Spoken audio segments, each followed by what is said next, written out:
Like clockwork, Ted Richardson arrives at the Veterans Cemetery at Punchbowl to visit Florence Richardson's grave. 6 days a week, no matter the weather, he is there. I always tell her when I go up there, payback time. Ted uses payback as a term of endearment. You see, he was 16 and Florence just 14 when they first met in their Pennsylvania town in 1941. And I went home and told my daddy that night, I saw the girl I was going to marry. He said, "What's her name?" I said, "I don't know.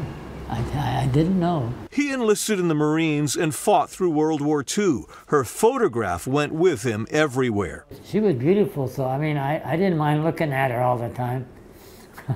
They married after the war. Florence worked for the FBI and Ted became a school teacher. They enjoyed growing old together. They were married for 72 years until she passed away 5 years ago. I owe her that much. For 72 years. She lost her temper only once in 72 years, and that was my fault. That's what he means when he calls the visits payback. They are thank yous with flowers. I use mini carnations because when you first put them in, they're just buds. And then about 3 days later, they open up.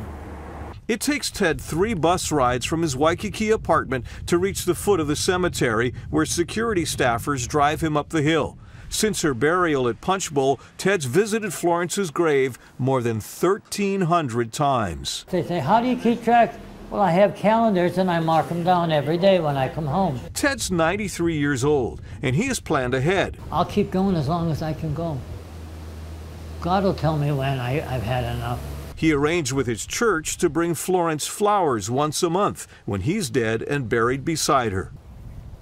See you, sweetie. If you wonder what devotion looks like, here it is.